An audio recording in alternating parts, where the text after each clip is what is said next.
Breaking news ఇటు మహారాష్ట్రలో మహా విజయాన్ని సాధించిన మహాయుతి కూటమి 288 స్థానాలకు గాను 230 సీట్లతో ఎన్డీఏ కూటమికి బ్రహ్మరథం పట్టారు అక్కడి ప్రజలు. అయితే ఇంతటి గ్రాండ్ విక్టరీ సాధించిన కూటమి ఇప్పుడు సీఎం ఎంపికపై మల్లగుల్లాలు పడుతోంది. సీఎం అభ్యర్థిత్వంపై ఇంకా మహా డ్రామా కొనసాగుతూనే ఉంది.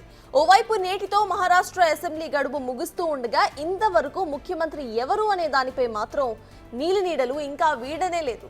దేవేంద్ర ఫడ్నవీస్ పేరు ప్రముఖంగా వినిపిస్తున్న ఏక్నాథ్ షిండే పేరును కూడా తీసేసే అవకాశం లేదు. సీట్ల పరంగా కూటమిలో బీజేపీకే ఎక్కువ సీట్లు వచ్చాయి.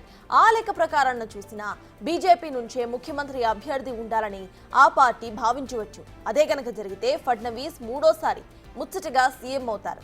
అలా కాకుండా బీహార్ ఫార్ములాను మహారాష్ట్రలోనూ అమలు చేస్తే ఏక్నాథ్ షిండేను ఇటు ముఖ్యమంత్రి అభ్యర్థిగా ప్రకటించే ఛాన్స్ ఉంది. సీఎం రేస్లో ముందంజలో ఉన్న ఫడ్నవీస్ పార్టీ అధిష్టానంతో చర్చించేందుకు నిన్న రాత్రి ఢిల్లీ చేరుకున్నారు.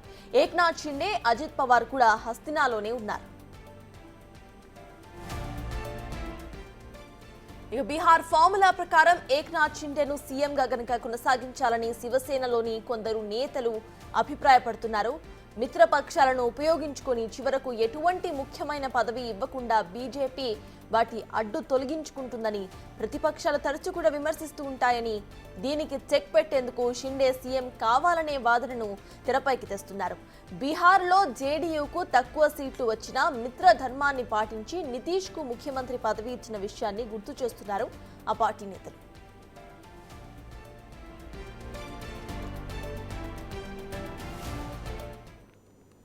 మొత్తానికి మహారాష్ట్ర సీఎం కుర్చీ ఇప్పుడు హాట్ సీట్ గా కనిపిస్తోంది. అయితే అసలు సీఎం పగ్గాలు ఎవరు తీసుకోబోతున్నారు అనేది ఇంకా క్లారిటీ అయితే రాలేదు. ఈ అంశంపై పూర్తి డీటెయిల్స్ మా ప్రతినిధి శివ అందిస్తారు. శివ, చెప్పండి, ఇటు చూస్తే మహారాష్ట్రలో సీఎం సీట్ ఎవరికి అనేది రైట్ ఫ్రమ్ ద ఎలక్షన్స్ అంటే అక్కడ కౌంటింగ్ టైం నుండి ఇప్పటి వరకు జరుగుతున్న చర్చ, ఇంకా చెప్పాలంటే పోలింగ్ దగ్గర నుండి ఇదే చర్చ నడుస్తోంది.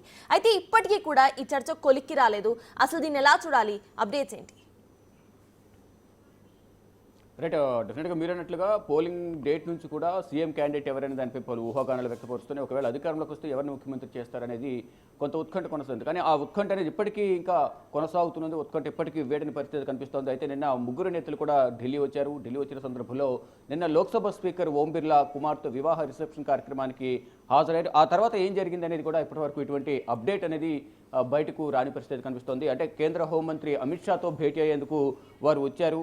నిన్న రాత్రికే క్లారిటీ వస్తుంది. మహారాష్ట్ర సీఎం పీఠం ఎవరికి దక్కబోతోంది, సీఎం కుర్చీలో ఎవరు కూర్చోబోతున్నారు అనేది నిన్ననే క్లారిటీ ఇస్తారంటూ కూడా అంతా ప్రచారం జరిగింది. అంటే ఈరోజు అసెంబ్లీ పదవీ కాలం అనేది గడువు అనేది ఈ రోజుతో ముగియబోతుంది, 26వ తేదీతో. ఈ నేపథ్యంలోనే నిన్ననే ఫైనల్ నిర్ణయం తీసుకుంటారు. ఈరోజు గవర్నర్ను కలిసి ఏక్నాథ్ షిండే రాజీనామా చేసి నూతన ప్రభుత్వాన్ని ఏర్పాటు చేయాల్సిందిగా లేఖను అందజేస్తారు.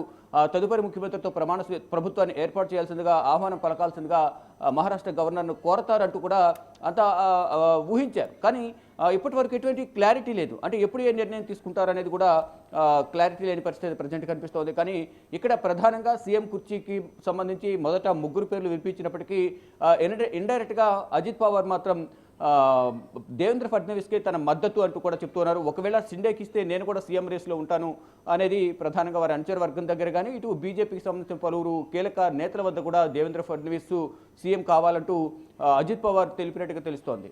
ఇక ఇద్దరి మధ్య ఇటు షిండే అలాగే దేవేంద్ర ఫడ్నవీస్ వీరిద్దరి మధ్య గట్టి పోటీ నెలకొంది.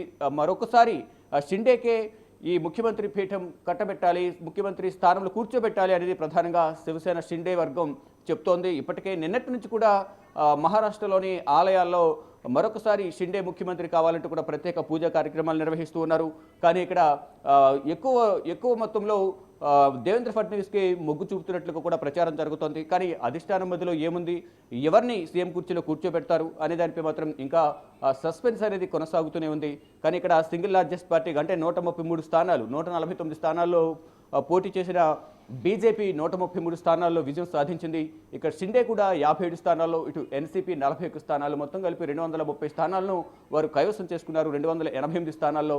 ఈ నేపథ్యంలోనే అంటే ముగ్గురు కలయిక వల్లే ఇంత భారీ విజయం నమోదైంది, ఇంత భారీ విజయం సాధ్యమైంది అనేది ప్రధానంగా చెప్తున్నారు. అందులోనూ సీఎం ఫేస్గా షిండేను ముందు పెట్టి తీసుకెళ్లడం వల్లే ఇంత మెజార్టీ సాధించగలిగారు. ఇటు షిండే వర్గానికి సంబంధించిన ఓట్లు అనేవి ఇటు అజిత్ పవార్కు ఇటు బీజేపీకి పడ్డాయి అనేది కూడా శివసేన వర్గం షిండే వర్గం చెప్తోంది. ఫైనల్గా షిండే ముఖ్యమంత్రి కావాలని మేము కోరుకుంటున్నాం, కానీ మహాయుతి నాయకత్వం ఏ నిర్ణయం తీసుకుంటే దానికి మేము కట్టుబడి ఉంటామంటూ వారు చెప్తున్నారు. ఇక ఫైనల్గా ఈరోజు క్లారిటీ వచ్చే అవకాశం కనిపిస్తుంది. ఈరోజు అధికారికంగా ప్రకటించిన తర్వాత ఇక సాయంత్రం లోపు పాత ప్రభుత్వానికి సంబంధించి షిండే రాజీనామా చేసి కొత్త ప్రభుత్వం ఏర్పాటు చేయాల్సిందిగా గవర్నర్కు తన రాజీనామా లేఖను సమర్పించే అవకాశం కనిపిస్తుంది. చూడాలి మరి ఏం జరగబోతుంది. ఈరోజు మధ్యాహ్నానికి ఏమైనా క్లారిటీ వస్తుందా లేదా అనేది కూడా వేచి చూడాల్సి ఉంది. Right, thank you Shiva.